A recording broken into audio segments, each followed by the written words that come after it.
Hello students, welcome back. आज हम करेंगे क्लास 7 का चैप्टर नंबर 7। उसका भी हम करेंगे पार्ट 2, जो कि हमारे पास है heat transfer in nature. Part 1 के अंदर हमने डिस्कस किया था कंडक्शन और कन्वेंशन के बारे में, लेकिन हम अपने पार्ट 2 के अंदर डिस्कस करेंगे third method of heat transfer, जो कि हमारे पास है रेडिएशन। रेडिएशन क्या होता है? जब हमारे पास हीट ट्रांसफर हो रही है बिना किसी मीडियम के, विदाउट, अगर हमारे पास 3 स्टेट्स ऑफ मैटर होती है, सॉलिड, लिक्विड और गैस। जब हमारे पास कोई भी मीडियम नहीं होता तब हम उसको क्या बोलते हैं? वैक्यूम। और जो कि हमें कहाँ देखने को मिलता है? स्पेस के अंदर देखने को मिलता है। जब हमारे पास हीट आ रही है in the form of radiation, radiation का क्या मतलब होता है? किरणें। जब मेरे पास हीट आ रही है किरणों के फॉर्म में और बिना किसी मटेरियल मीडियम के, तब मैं उसको क्या बोलूंगी? मेरे पास हीट ट्रांसफर कौन से मेथड से हो रहा है? रेडिएशन मेथड से। इस प्रोसेस के अंदर क्या होता है? जो हीट ट्रेवल करती है वो एक प्लेस से दूसरी प्लेस में क्या करती है? ट्रेवल करती है in the form of radiation. और वो भी रेडिएशन कौन सी फॉर्म में ट्रेवल करती है? हमारे पास इलेक्ट्रोमैग्नेटिक वेव्स की फॉर्म में। अब फॉर एग्जांपल, अर्थ का जो सरफेस इंक्रीज हो रहा है, अर्थ के सरफेस पे जो हीट आ रही है वो किसकी फॉर्म में आ रही है? हमारे पास रेडिएशन की फॉर्म पे आ रही है, जिसकी वजह से जो अर्थ का सरफेस है वो अपना 600 डिग्री सेल्सियस का टेम्परेचर, एक्सट्रीम हॉट टेम्परेचर क्या करता है? मेंटेन करके पाता है। और जो सारी एनर्जी कौन सी वेव्स की फॉर्म में आ रही है? हमारे पास इलेक्ट्रोमैग्नेटिक वेव्स की फॉर्म में आ रही है। अब नो मीडियम रिक्वायर्ड मीन्स जो हमारे पास रेडिएशन है उनको किसी भी मीडियम की जरूरत नहीं होती। मीन्स वो स्पेस से आ रही है, तो means they are coming through a vacuum. वो क्या करती है? हमारे पास वैक्यूम के थ्रू, यानी कि स्पेस के थ्रू क्या करती है? हमारे पास ट्रेवल करती है। नेक्स्ट हम देखेंगे रेडिएशन के कुछ हम एग्जांपल्स देखेंगे हमारे डेली लाइफ के अंदर। सबसे पहले बोन फायर। फॉर एग्जांपल, अगर आप कभी पहाड़ों में जाते हैं, ठीक है, तो आप क्या करते हैं? बोन फायर जरूर करते हैं। तो बोन फायर में क्या होता है? एक प्लेस होती है जहाँ पे आग लग रही होती है, सारे लोग उसके आसपास बैठ जाते हैं। ऐसा नहीं होता किसी को ज्यादा हीट लग रही है, किसी को कम, नहीं, इक्वल डिस्ट्रीब्यूशन ऑफ हीट होता है। उसका रीजन क्या होता है? जब आप बोन फायर के पास बैठते हैं, आपको क्या होता है? रेडिएशन की मदद से जो आपके पास वेव्स आती है, और जिसकी वजह से क्या होता है? आपकी बॉडी क्या रहती है? वेव वार्म रहती है। और जो आपके पास रेडिएशन आती है ये इक्वली स्कैटर होती है हर एक डायरेक्शन में। Next is clothing colour. हम विंटर्स के अंदर जनरली डार्क कलर्स डालते हैं और समर के अंदर हम लाइट कलर के कपड़े प्रेफर करते हैं। रीजन इज, समर के अंदर हम लाइट कलर इसलिए चूज करते हैं क्योंकि वो कलर क्या करता है? मोस्ट ऑफ द रेज को क्या करता है? Reflect back. मीन्स वो रेज आ रही है उनको वापस भेज देगा। लेकिन विंटर्स के अंदर हम डार्क कलर के डालते हैं, जो क्या करता है? इन रेज को एब्जॉर्ब। मीन्स वो रेज आ रही है उनको अपने अंदर क्या कर रहा है? एब्जॉर्ब कर रहा है, जिसकी वजह से हमें विंटर के अंदर कंफर्टेबल रहता है। क्यों? क्योंकि हमें क्या मिलती है? वार्मथ मिलती है। Next, cooking. अगर हम कभी भी कुकिंग कर रहे हैं, सो जो गैस है, ठीक है, ये गैस क्या कर रही है हमारे पास? इससे ये जो पैन है वो गर्म हो रहा है, that is due to conduction. उसके बाद जो पानी हमारे पास बॉयल हो रहा है, दिस इज कन्वेंशन। उसके बाद जो भाप निकल रही है और जो हीट लगती है हमें, दैट इज द रेडिएशन। तो मीन्स अगर हमारे पास कभी भी एक पैन है जो हीट हो रहा है, उसके अंदर पैन का हीट होना इज ड्यू टू कंडक्शन। उसके अंदर जो मटेरियल हमारे पास हीट हो रहा है, that is due to convention. और जो फ्लेम है, जिस फ्लेम की वजह से वो बर्तन यूटेंसिल गर्म हो रहा है, हमें गर्मी लग रही है, that is due to the radiation. Means rays की फॉर्म में, और रेडिएशन को कोई भी मीडियम की जरूरत नहीं पड़ती। नेक्स्ट हम डिस्कस करेंगे हमारे वाटर साइकिल को। वाटर साइकिल हम ऑलरेडी जूनियर क्लासेस में कर चुके हैं। वाटर साइकिल में सबसे पहला प्रोसेस क्या होता है? इवेपोरेशन। जो भी हमारे पास ओशन होगा, समुंदर, रिवर, लेक, उसका पानी क्या करेगा? इवेपोरेट करेगा। मीन्स उसकी स्टेट चेंज होगी। वो पहले कौन सी स्टेट में होगा? लिक्विड। और लिक्विड से कौन सी स्टेट में जाएगा? वो गैसियस, यानी वाटर वेपर की फॉर्म में जाएगा। और जब ये इवेपोरेशन हमारे पास प्लांट्स के थ्रू होती है, तब हम इसको क्या बोलते हैं? ट्रांसपिरेशन। ट्रांसपिरेशन क्या होता है? Loss of water from the stomata of the leaf. Means plants के थ्रू क्या हो रही है? वाटर का लॉस हो रहा है। हम उस प्रोसेस को क्या बोलेंगे? ट्रांसपिरेशन। अभी जितना भी वाटर है ये कहाँ जाएगा? क्लाउड्स में क्या कर जाएगा? कलेक्ट हो जाएगा। अब जैसे ही वाटर वेपर है, ये क्या करेंगे? मैंने पहले बताया हुआ, आपकी जो गर्म हवा होती है वो ऊपर को जाती है। मीन्स अब ऊपर क्या करेगी? राइज अप करेगी एटमॉस्फेयर में। फिर वहां पे जाके ये क्या करेगी? Cool down. मीन्स ठंडी होगी, कंडेंस होगी, और क्या बना देगी? हमारे पास क्लाउड्स बना देगी। जब ये क्लाउड्स इनफ हो जाएंगे, इनके अंदर इनफ चार्ज हो जाएगा, तभी क्या करेंगे? वापस हमारे पास अर्थ पे आएंगे। किसकी फॉर्म में? प्रेसिपिटेट होंगे। मीन्स वाटर का अर्थ के ऊपर वापस आना इज नोन एज प्रेसिपिटेशन। ये हमारे पास बारिश की फॉर्म में आ सकता है, स्नो की फॉर्म में आता है, हेल्स, हेल होते हैं ओले, जो ओले पड़ते हैं उनको क्या बोलते हैं, हेल्स बोलते हैं। नेक्स्ट वाटर साइकिल, उसके बाद जो भी हमारा ये वाटर होगा ये वापस कहाँ पे कलेक्ट होगा, हमारे पास जो पॉन्ड्स है, लेक्स है, रिवर है, वहां पे क्या करेगा, कलेक्ट हो जाएगा और कुछ पानी क्या करेगा, ग्राउंड में सीप कर जाएगा और इसको हम क्या बोलते हैं, अंडरग्राउंड वाटर। सो हमारे पास वाटर साइकिल है, ये नेचुरल प्रोसेस है, मीन्स इसमें हम कुछ नहीं कर रहे, जो हो रहा है वो नेचर में अल्टीमेटली अपने आप हो रहा है। और ये किस लिए क्रूशियल है, बहुत ज्यादा इंपॉर्टेंट क्यों है, ताकि जो हमारे प्लैनेट है उस पर जो डिस्ट्रीब्यूशन होती है और जो रिप्लेनिश, जो पानी की कमी होती है वो फिर से भर जाती है, वो अपने आप क्या हो रही है, हमारे पास हो रही है। और इस वाटर साइकिल के अंदर हमें all the 3 states of matter क्या होती है, देखने को मिलती है। क्या होती है हमें देखने को, all the 3 states of matter हमें देखने को मिलती है। अब जिसे हम देख सकते हैं, सबसे पहले हमें सॉलिड फॉर्म में क्या दिखेगी, स्नो हमें देखने को मिल सकते हैं, लिक्विड फॉर्म में हमें रेन देखने को मिलती है, गैसियस फॉर्म में हमें वाटर वेपर्स देखने को मिलते हैं। 71% हमारी अर्थ सरफेस का क्या है, वाटर है, और ये हमारे पास तीनों स्टेट्स के अंदर क्या करेगा, एग्जिस्ट करेगा। अब सॉलिड फॉर्म में स्नो, आइस शीट और ग्लेशियर, गैसियस फॉर्म में हमेशा वाटर वेपर्स एग्जिस्ट करते हैं हमारे एटमॉस्फेयर में। और समर के टाइम पे क्या होता है, जब हमारे पास सन है वो क्या करता है, स्नो को मेल्ट कर देगा, तो वो सॉलिड से कौन सी स्टेट में चेंज हो जाएगा, हमारे पास लिक्विड स्टेट में क्या होगा, चेंज हो जाएगा। और वो जो हम बोलते हैं जब हमारे ग्लेशियर मेल्ट कर रहा है तो वो क्या हो रहा है, हमारा ओशन लेवल इंक्रीज हो रहा है। तो मीन्स जो भी हमारे स्नो मेल्ट हो रही है हमारे माउंटेन से, वो अल्टीमेटली क्या कर रही है, हमारे रिवर्स या ओशन लेवल को क्या कर रही है, राइज अप कर रही है। नेक्स्ट इट्स इंपॉर्टेंट कि 71% क्या हमारी अर्थ के ऊपर पानी है। हमारे पास पानी 3 स्टेट्स में एग्जिस्ट करेगा, that is solid, liquid and gas. और हमारे पास जितना पानी इवेपोरेट होगा उतना ही पानी क्या हो जाएगा, हमारे पास प्रेसिपिटेट हो जाएगा, मीन्स 100% कंजर्वेशन ऑफ वाटर हमें देखने को मिलेगी।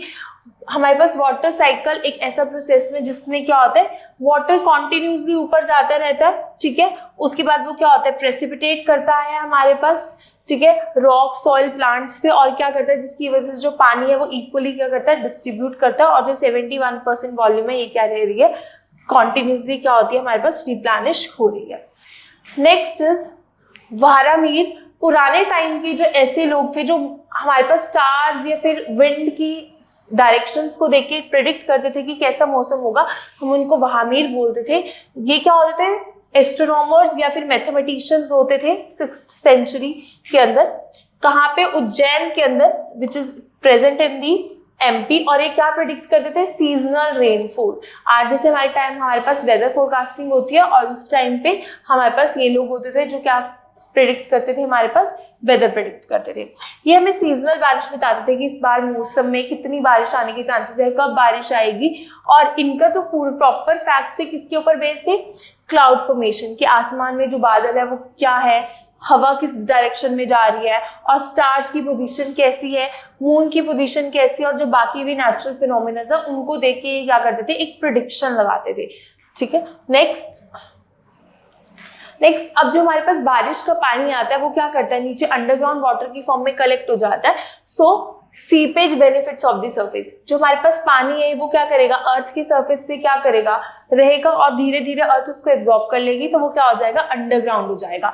जो हमारे अर्थ की सॉइल है वो एक नेचुरल फिल्टर की तरह क्या करती है, काम करती है। तो मीन्स जो अर्थ की सरफेस से पानी अंदर जा रहा है, अर्थ के ग्राउंड में जा रहा है, वो अल्टीमेटली कैसे जा रहा है, फिल्टर होके जा रहा है। उसके बाद ग्राउंड वाटर फॉर्मेशन, जो फिल्टर वाटर है धीरे धीरे क्या कर रहा है, हमारे अर्थ की सरफेस पे कलेक्ट हो रहा है, और वहां पे क्या बना रहा है, अंडरग्राउंड रिजर्वोयर क्या बना रहा है, मींस अंडरग्राउंड वाटर की फॉर्मेशन कर रहा है।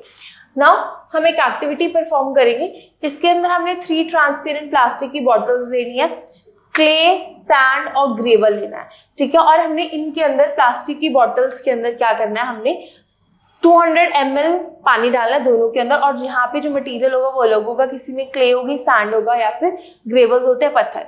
अब हमने देखना है कि जो पानी की स्पीड है, जो अमाउंट ऑफ वाटर नीचे फ्लो कर रहा है वो कैसा फ्लो करेगा हमारे पास। So let's see. तो सबसे पहले हमारे पास जो ग्रेवल होती है, ग्रेवल के अंदर क्या होता है, हमारे पास जो पार्टिकल्स होते हैं वो बहुत बड़े बड़े होते हैं, वाइड होते हैं। तो जो पानी है वो बहुत सारा पानी क्या करेगा, इजिली नीचे पास होगा। आउट हो जाएगा। लेकिन सैंड के अंदर क्या होता है, हमारे पास जो स्पेस होती है वो बहुत कम होती है, पोर्स कैसे होते हैं, बहुत छोटे छोटे होते हैं, तो पानी फ्लो करेगा बट बहुत स्लोली, यानी कि ड्रॉप बाय ड्रॉप क्या करेगा, वो फ्लो करेगा। लेकिन जब मैं बात करती हूँ हमारे पास क्ले सॉइल की, क्ले सॉइल के अंदर जो पार्टिकल्स होते हैं वो बहुत ज्यादा टाइट होते हैं, तो मीन्स जो वाटर का फ्लो होगा वो बहुत क्या होगा, रिस्ट्रिक्टेड होगा, मीन्स बहुत कम क्या करेगा, पानी नीचे सीप डाउन करेगा। सो मीन्स अगर मेरे पास ग्रेवल सॉइल है तो पानी के जो नीचे सीप डाउन करने के चांसेस सबसे ज्यादा होंगे, followed by Sandy soil and last में क्ले सॉइल तो क्या करेगी, अलाउमेंट बहुत ही कम करेगी। नेक्स्ट